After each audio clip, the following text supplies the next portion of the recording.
So the continuation of my story was basically the man was yelling at me basically, and he yelled at me in Chinese. Well, this other guy came and he wanted to offer a cart, and he said 3 kwai, 3 kwai, and I was like, do you know where the South Gate is? And he's like, yeah, I know where it is, just 3 kwai. And I was like, sure, I'll meet you in that thing. And he had like a little cart with a little bike on it. So I was already, I was like, well, I'm gonna get there, but it's gonna be really hell trying to get there because those people are crazy on the road. So we finally met up, and then he switched with someone, and it was 300 kwai. It was hours later, but after we were running in traffic, almost got ran over. He went on the opposite side of the road, cut off policemen, cut off people, literally almost hit a child.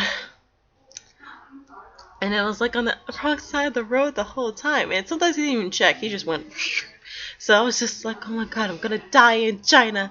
But I didn't panic as much. I was just like, are you sure you're going the right way? You sure you're going the right way?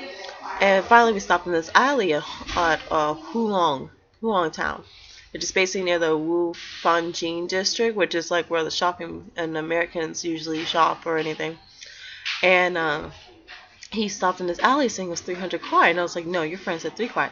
He's like, no, it's 300 kwai, which is 300 equals divided by 6 is $50. So I gave her the $50, and then he was like, no, it's 600 kwai, and I was like, no, it's not. I'm not paying 600. I'm in a dark alley. I have no idea where I am. This is not the front of the gate. This is not the south gate, not the north gate. You put me in this town. I'm not paying 600 kwai. That's $100. No. And he just shooed me off his cart. And I kept walking and walking and walking until I found a Jade Palace Hotel, which is an English hotel for foreigners, basically. From there, no one spoke English, and there was a Spanish group. And I thought maybe the Spanish person would probably understand me. Wrong. But luckily, there was a little kid there who was half Chinese, half English. And she literally said, I know English, and my father speaks English, and my mom speaks Chinese, and so her mom and her aunt helped me out trying to get on the Wi-Fi so I can connect. Well, I couldn't connect because the email was pretty old, so I couldn't get the address. And even if I got the address, no one knew what the school was because I had the name of the school too on me. No one knew the school because it's a community college, and not many people know a community international college. It's basically like our University of Phoenix, basically over here. So that was pretty arduous. So no one answered the phone. I even took off my airplane mode, my blocking mode, my data plan mode, and I just took it off and tried to call my parents. They didn't answer. Tried to use Magic Jack, didn't answer. I tried to call my launcher, which he did not recognize the number, so he didn't answer. I tried to call my tutor because at least she could explain the Chinese where I am. No, she didn't answer either. The only person to answer was my brother. So I asked my brother to hack my email, saying, and I need you to email John Lansha if you can't find it. Oh, he hacked my email. He tried to find the address. And he couldn't find the address because it was in Chinese. In Chinese, you have to download this program. But it was only in code, basically, like circles and squares. So he couldn't understand it regardless. But somehow he bumped up the email I needed. But he didn't realize that. So I told him to message John Lansha because they were probably much waiting for me. I was like, please go on ahead and eat. I would find my way back, blah, blah, blah. I had a panic attack. There was too many people, blah, blah, blah. And it's like, I tried to stay with a group. I couldn't do it. Now I'm at the J Palace Hotel. I'm going to find my way back. I'll find my way back. So eventually I found the email my brother bumped up by accident. And it said the name of the restaurant that we're going to eat at is Peking Duck. Well, I didn't read the whole email because it said the Peking Duck near the school, not the Peking Duck that's in the shopping district. But of course, I would try to go to that Peking Duck, so I asked constantly people. If it was a straight road, I just kept asking people, and the police were absolutely no help. So when I finally got to the shopping district, there was police with guns and stuff like that, and policemen all together. And basically, what happened was I went and the police directed me. Well, the police didn't direct me. It was actually the citizens that directed me where I need to go. And the Peking Duck people were just like, I was like, do you have any Mago Rins coming? Which is Americans. And they're like, how many Mago Rins are you talking about? It's like 20 up to 40. And they're like, oh, no. So I showed them the email. And the email actually was the wrong Peking Duck. And so they decided, they saw the other email with the hospital. Because everyone knows this freaking hospital because it's actually a line. They named the hospital after a line. So they found that, and he told me, he said you have to take 2 subways, this, and then you have to go and take a bus or 2. And they gave me directions, explained it in English, explained it in whatever. They didn't explain it as to the right, that once I leave the Peking Duck, just go to the right and go left. So I circled the whole Peking Duck, and the Hilton people told me where the station was, and they explained it again in English, just to make sure. And so thank you again, guys, for that. I kind of take back whatever I said about the Chinese, saying they didn't help me. It was actually the Russians and the Americans that didn't help me. The Americans somewhat helped me, but some mostly ignored me. But anyway, so I went on the subway. I cried a little bit. And people started taking pictures of me, because I guess it's just odd to see a black person cry. And you know, the stereotype, you know, we don't cry, we don't smile either. So it's kind of like... But I went on the bus after I got off the station. I asked a couple and where 567 is, and they're like across the street.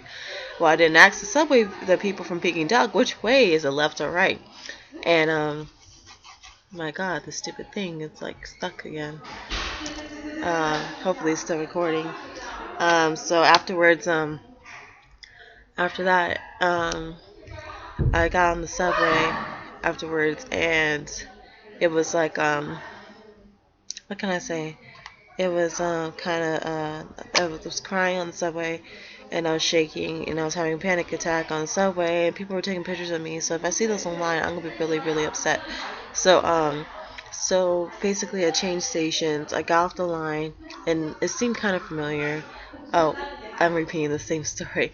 Okay, anyway, so the couple told me the bus, and I went to 567 or 569 or something, and I circled the whole entire city until I got back to the same bus stop. So that was not the correct stop. And I asked someone, and they're like, no. He gave me a little directions, and he was just like, you need to get on this bus. And he wrote down 467 or 469 or something with 4.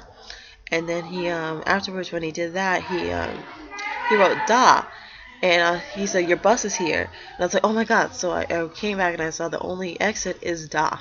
The only da, which is it's like a person, basically with their legs spread out. That's the only way I could think of how to say it. And I got off of that exit. Well, after that exit, it was like, where'd I go now? Because he was going to tell me where else to go, and I didn't have it. And so I went to I asked this other woman. She's like, you need to go 104. And it's on the opposite side. Well, this other girl who heard me, because apparently she was interested in American, at least English, she followed me to over there, and I was about to go 107, because I know 107 would get me back to my place. And 104 took a long time, but 107 came. She's like, didn't she say 104? And I was just like, oh yeah, she did. Thank you. And then I got on the 104 bus with her, and she was just like, where you from? What are you here for? And I was like, and she's like, how? I was like, I'm lost. Blah blah blah. And she's like, do you know where any places were? I was like, yeah, there's a KFC, McDonald's, typical American. No, only the fast food places. So after that, I found, and I was like, oh my god, that's my place, I know it, it's the hospital, that's everything. And after that, it was like instant. I jumped off the bus and said, thank you so much. And then I got upstairs, and my teacher was pretty worried, and she was just like, oh, blah blah blah, like, I'm so glad you're back, I'm very proud of you, how'd you do it? So I explained the whole story, but I was super dehydrated, just really, really dehydrated, due to the fact that I didn't stop. If I stopped and got food, if I got water like I was supposed to, I would have gave up entirely, knowing myself. It would have just been, I would still be on the streets right now. So she was just happy I got back, and she was very proud of me, and she knew my Chinese wasn't that good. So it was really impressive that she's like, even I wouldn't know how to get back. And most people are like, I don't know how you got back. And some people just say, you should have took a cab. Your cab wouldn't drive that far. Half the cabs didn't know that district or the school. So I would have been stuck in the same situation, and it would have been 10 times more expensive, and I don't have all that money for that. So I told my mom, because she had like a bad feeling. Don't ever question a woman's intuition. So she had a bad feeling. And the bad feeling was that she saw on the news that a bus got turned over and 32 people were killed in China, a bus in Beijing. But I'm just like, from all the buses, there's like thousands of them here. So, but she was worried, and she texted and called and everything. So I had to tell her, and she was pretty upset at one point, but then she became proud of me. But she was just like, stay with the group. And I told her, I was like, I told you on lunch, if we go in a large place with a bunch of people, I'm not going, because I already learned from the track record, the farmers market or village, I'm allergic to bees. Like, I can't go outside because my phobia of bees. Then the whole crowd thing was a no, and then the sun. So top that all off with a crowd is a hell no. So I told her, it was just like, I'm not going if it's. So she understands. Some of the people are like, we're gonna tie a string to you so you will never leave, or blah blah blah. Or like, you'll always be attached, we're just gonna put handcuffs on you. I was just like, okay guys, that just makes me not want to really go. But yeah, that was the whole thing that went on last time. So this is the continuation from the other video, because something happened and it just stopped. So I'm continuing now. So that's basically it. Love, God, Gaia, all that good stuff. Hope you guys have a great day.